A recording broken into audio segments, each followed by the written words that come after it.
there, and welcome to Doctor Who Radio Show. That's the way it goes, 09.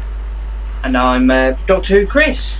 And this is a, from Chris's side, he's completely sober, I'm a little bit hungover, I suppose. But this is a review of Dinosaurs. Dinosaurs on a spaceship. Yeah, Dinosaurs on a spaceship. Well, as you do, you pop into the shops and you see a spaceship and you say, "Oh well, there's dinosaurs in that spaceship." Yeah. But David, that's the way it goes. It says what it does on the tin, though. Excuse the expression. It says what it does on the tin. Dinosaurs in a spaceship. Yeah. I've got to say that this story.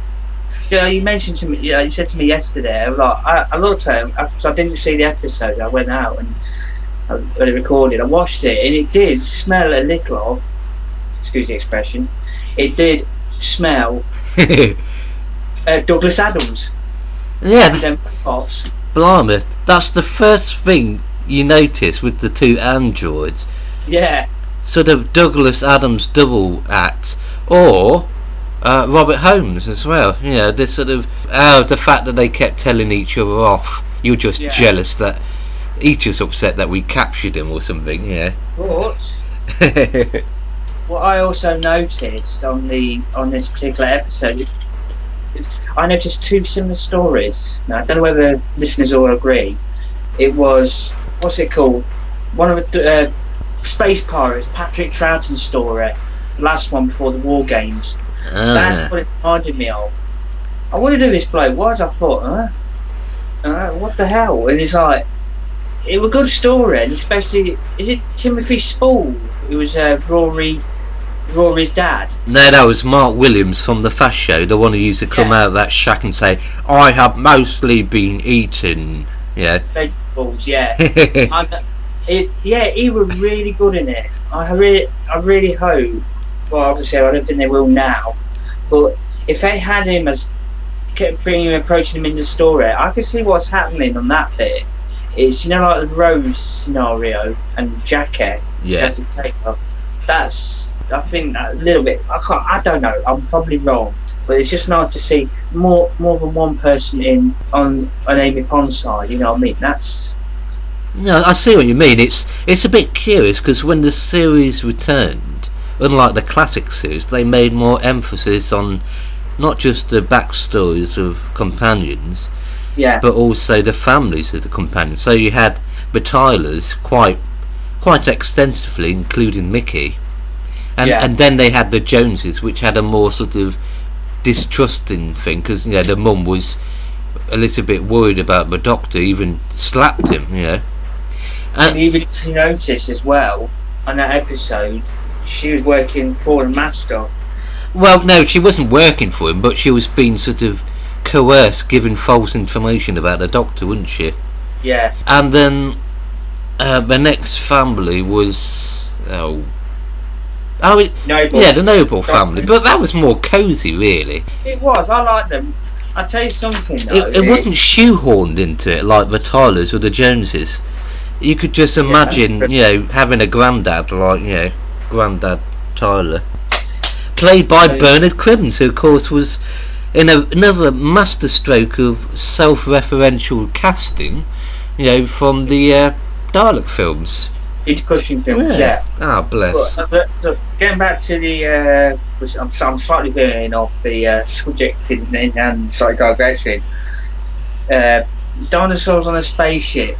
It was a really good concept, and the reference of the Silurians. I was wondering when they were going to bring them back in. It was good. It was really good how they incorporated the Silurians into it. But then again, though, if you're thinking dinosaurs on a spaceship, they were around in Homo reptilia, weren't they? The Homo reptilia race. Ah, yeah. They were Silurian, just for newbies, I suppose.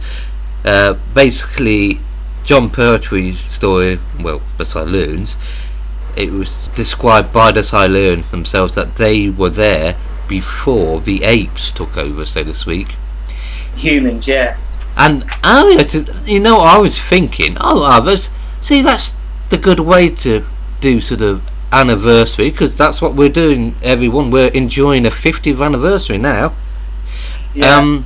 Sort of introducing these little, nods to the past as they were referred to during the John Nathan Turner era, but in a way that's, sort of will quite easily be a joy to fans who didn't expect it, hence why you shouldn't read all the spoilers, but also to casual viewers it'll be rather interesting, and if they've watched, just simply Hungry Earth, they'll say, oh, I remember those creatures, they were from like 2 years ago.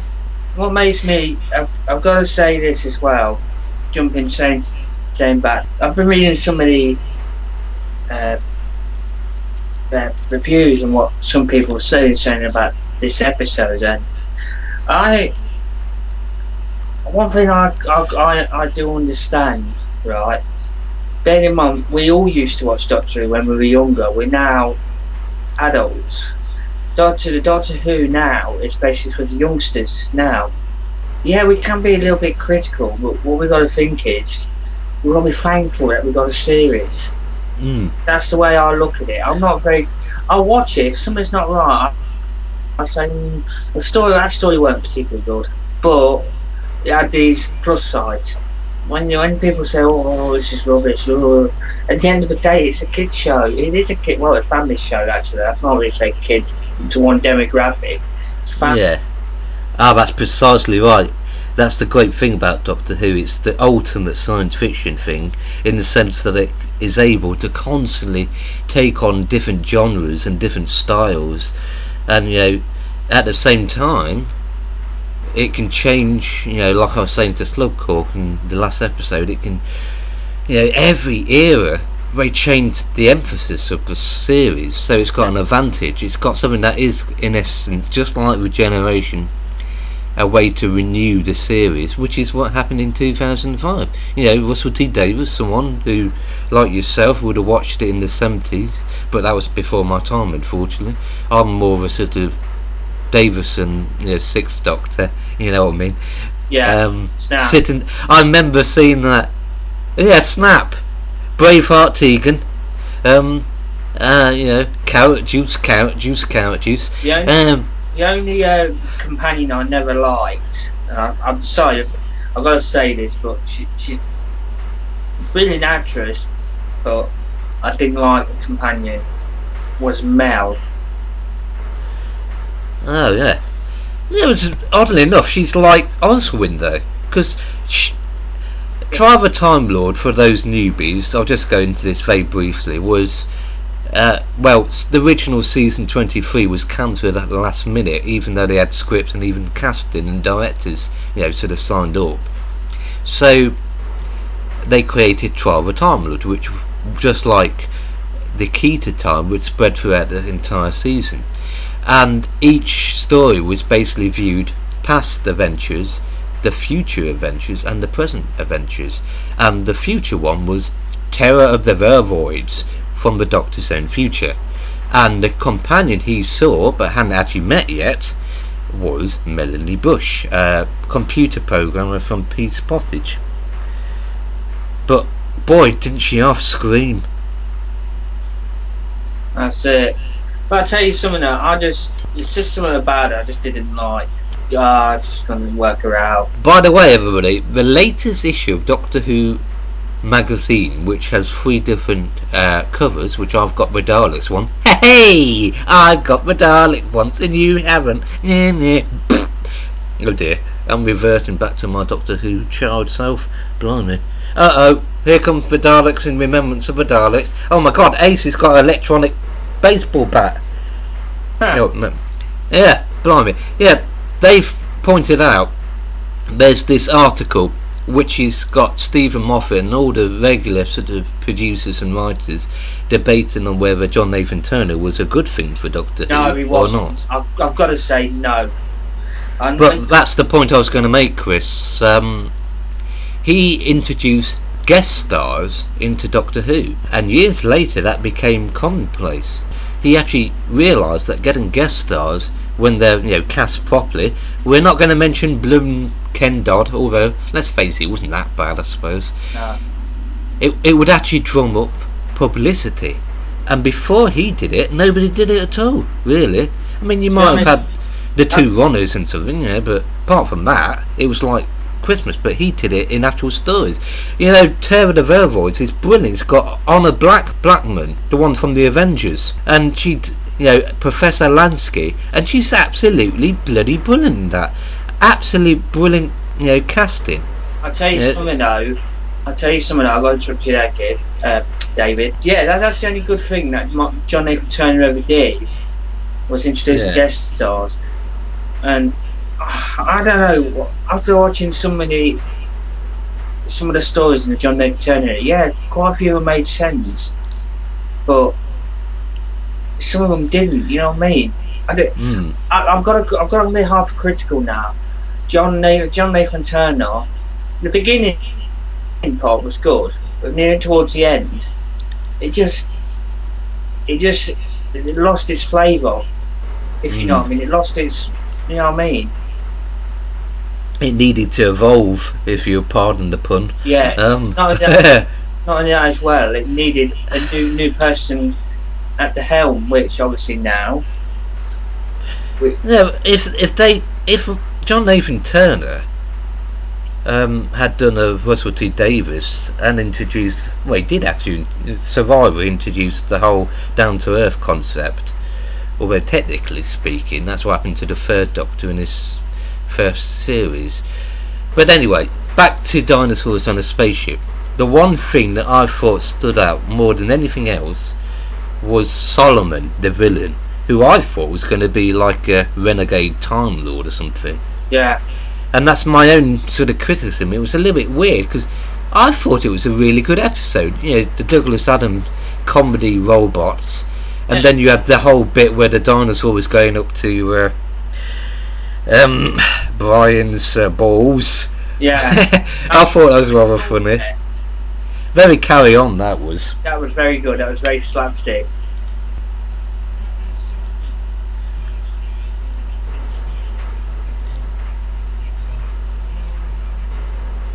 Yeah. Yeah, isn't it? Do you reckon that the last of the Time Lords thing? I don't buy it. Because you work it out though, cast all your minds way back. That, what do you call it? Pandorica. That resets the whole galaxy. Right? Yeah, it's just like every time we see a character, in Big Bang thing, isn't it? Little spoilers of film really, with a hood on, you think, the meddling monk. But he still thinks that they're not around. You know what I mean? That paradox. My kid, like, we're gonna go to the toilets now. You better not press any knobs, boom, boom. But no, basically Solomon is really a nasty piece of work. He scans the Doctor at one point, and in the previous episodes, you had Asylum of Daleks. The whole theme, really, since the end of the last series, season 6, was that the Doctor said, round. I've been too loud, I need to step into the shadows again. It turned up nothing, he couldn't read him. So, if he had discovered that the Doctor was the last of the Time Lords, one of the last of the Time Lords, he would have been worth beyond anyone's wildest dreams, wouldn't he, really? You had Asylum of Daleks. The whole theme, really, since the end of the last series, season 6, was that the Doctor said, I've been too loud, I need to step into the shadows again. And thankfully for him, it turned up nothing. He couldn't read him. So if he had discovered that the Doctor was the last of the Time Lords, one of the last of the Time Lords, he would have been worth beyond anyone's wildest dreams, wouldn't he, really? Do you reckon that the last of the Time Lords thing? I don't buy it. Because you work it out though, cast all your minds way back. That, what do you call it? Pandorica. That resets the whole galaxy. Yeah. Right? And what are they doing? The Doctor reset the whole galaxy with the Big Bang thing, didn't it? So really, the Time Lords are still around. But he still thinks that they're not around. Yeah, they've been sort of caught in a time loop, one of those sci-fi things where just before the moment of destruction, they've sort of prevented themselves going further into their own future and being destroyed. So they're sort of like a temporal status field or whatever it is called. Yeah. As John Pertwee once said, it's a time loop. They keep going round, as he's trying to explain to the Brigadier in the what's it called, the Claws of Axos. Oh yes, of course, that's what the Master and the Doctor do. Sort of, they used their, just like in Logopolis, they used their two TARDISes as time inverters or something, and basically using their energies or the mechanics of it all, they managed to create a loop so Axos isn't destroyed, because the Doctor would never, go out of his way unless it's self-defense. Genesis means the birth of, the genocide means the murder of. So I got too confused as well. I was like, oh, it's Genesis, and they said no, Chris, it's. Well, speaking of time, Solomon, as I said, is basically likes to get anything he can get his hands on to sell on the black market, so to speak. And unfortunately for the Silurians, because that's what they're on, it used to be a Silurian spaceship, he took advantage of them. But I've just wondered from that little film bit, Chris, my kid, it seemed to me like it was before the solar flares of the wheel, not the wheel in space, the arc in space. Because perhaps that's what happened. Perhaps the Silurians and the humans sort of used spaceships to save each other's race and sort of preserve species. Because those Silurians sound to me like, sorry for over ranking you, but it just seemed to me like the Silurians, the ones speaking on their behalf in that video thing, were peaceful scientific ones, who, not the warmongering ones from Hungry Earth. Yeah. So it's a bit tragic that they just happened to hold out their hand in mercy to this nasty little shit, and he jettisoned him into space, didn't they? Charming. Yeah, jettisoned him in space, but he got his comeuppance. Moral of the story. There's always a moral of the story in these documentaries. Oh, that was so classic Doctor Who, though. Yes. It reminded me of Peter Davison or Colin Baker almost. He'd done that nasty thing to the Silurians, and the Doctor, sort of in a almost excited mood, I thought, was saying, "Oh, you didn't show the same mercy to the Silurians, did you?" And here's one bit as well. It's basically saying, in that moral of that story, you do something bad, it will come and bite you on your ass back. Or you get your legs bitten off by dinosaurs. And get blown up by missiles. But one criticism I've got to make, I didn't realise, the spaceship which was firing the rockets, they were mostly Asian people, Asian crew. And I'm like, I'm not trying to sound politically incorrect, but about time that people had, introducing the story, I noticed this previous Doctor Who story, some things were politically incorrect. I don't know, I might be wrong. But Doctor Who, unfortunately, in terms of non-Caucasian people, hasn't really got a very good track record. Yeah. Bear in mind, by the time Martha Jones turned up, I think she's gorgeous. My favourite Doctor Who companion. Oh boy. 10 minutes later, after a cold shower. Yeah. I absolutely loved.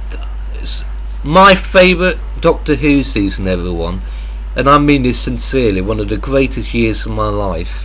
Brilliant job. Drinking, eating all I could want. The return of the Master, the return of the Time Lords, the prelude to the full return at least. Utopia, that regeneration of the Master reborn. But my point is, you'd had all these Doctor Who companions, mainly female, technically speaking, and yet even though this is like over 40 years since the start, there'd only been like 2, 3. There was the lady who was under the power of the Master in the Mind of Evil.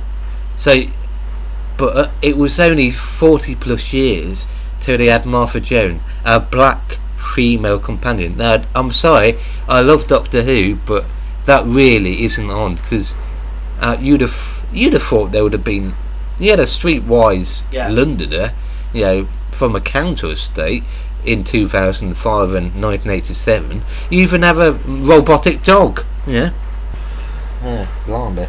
They featured a Muslim in, the God complex. It just shows you now that Doctor Who is moving with the times. They asked it to. Yeah. Else it wouldn't survive. Yes, it did. And what was it? Can I score this? I'm going to score this episode. I'm going to give this, because I was thinking about it last night after I watched it. But the comedy in it had comedy in it. That's what I like, a little bit of comedy, not too much, else it veers off the subject. But the dinosaurs, the prosthetic dinosaurs and everything, they look very realistic. And I like the bit where when they're changing the light bulb, the TARDIS materialises around them, and the Doctor gets paranoid about it, doesn't he? I'm gonna give this story, because I'm gonna give it a 9. Was there any bits that you thought could have been done without, could have been sort of, smoothed over in the, writing process, or? Not really. I think yet again, they, because of that break, we're having like half episodes here, half episodes there. It's give the writers a lot more time to write things out, not rush things out. Yeah, that's a good way of putting it. I'll tell you something, if they can do this every time, I don't mind having 5 episodes of Doctor Who here and 5 episodes of Doctor Who there, or 6, whichever it works out as. I don't mind that, because you're going to get a good Doctor Who story. The next one was good. Yeah, because that can only be a good thing for the series as a whole, because like in the 60s and 70s, trying to sell it overseas is the same as now, really. Yeah, the Japanese love it.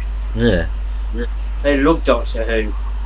I spoke to one where I work in the afternoon. There's this Japanese lad, and he was like, "Oh, Doctor Who," because I've got like a fiance ordered me a Doctor Who shirt from America, a Matt Smith one style, and she was like, "Oh, wearing it," and he goes, "No way, you like Doctor Who? Doctor Who's really popular in Japan." Oh, blonde. It is. It's because there's no regular Star Trek and there's no regular Star Wars. Really? Blimey. Well, that's the land of technology, isn't it? I mean, to us, I don't know. I'm guessing that the TARDIS must seem like a fantastic, piece of technology to, concept, yeah. Oh yes, of course. It's manga. There's this Doctor Who movie, which is presumably made by a Japanese animator or something, I think. Yeah, I was going to say that. His name's Otis King. Featuring voice excerpts from the Third Doctor, Brigadier Lethbridge Stewart, the Cybermen from the 80s, etc. He's really good. I'm really surprised that the BBC said, "Look, if you can do something like that, we'll have you on board." Because to be honest, kids nowadays would watch that. Oh, what did this Japanese chap think of the most recent episodes then? Sort of return to form, or? I've not spoken to him recently. I just spoke to him mentioning, saying I like what his cartoons done. It took him quite a while to draw them, and not only that, he was saying, I'm absolutely mad on Doctor Who. He says. I said, what would you do if the BBC approached you and asked you to do some cartoons? He didn't. I don't think he replied to it. I noticed something as well. In the same way with this episode with Nefertiti, Yeah. my future wife. Well, unfortunately, she's fictional. Well, the actress isn't, but there you go. But my chances of a date are probably fictional. Boom, boom. And also Riddle, who's like from 1902, like a game poacher in Africa or something like that.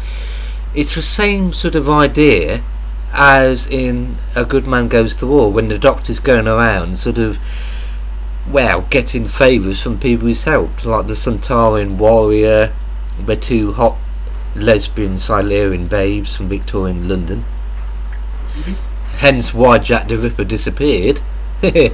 And also Dorian as well, because he knows full well the myth and danger of the Doctor. Because he says, "Oh God, you don't anger him, don't anger him. You don't know what he could do." So Dinosaurs on a Spaceship, a bit of Douglas Adams, a bit of Fort to Doomsday, say, a bit of I'm thinking Earthshock, in the sense that you, instead of having Adric on a spaceship hurtling towards Earth, you have caused the extinction of dinosaurs. You also have dinosaurs on a spaceship hurtling towards Earth, about to cause the extinction of the humans. And anything else, I wonder? I had a little bit of John Pertwee sort of, environmentally friendly sort of early 70s type stuff, and good episode. But if people go into it thinking they're going to get some deep, meaningful episode, then sorry, you're just going to get jokes about balls, or golf balls, and I've rather thought some of it made me laugh out loud. When I first heard it, I thought, whoa, that's a kid's show. And then I seen him pull the golf balls out, and I'm laughing then. And the Flintstones, bit of a Flintstones as well.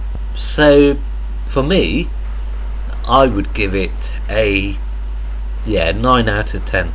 I'm just saying, the next story looks good. Oh yeah. Town Called Mercy. Yeah.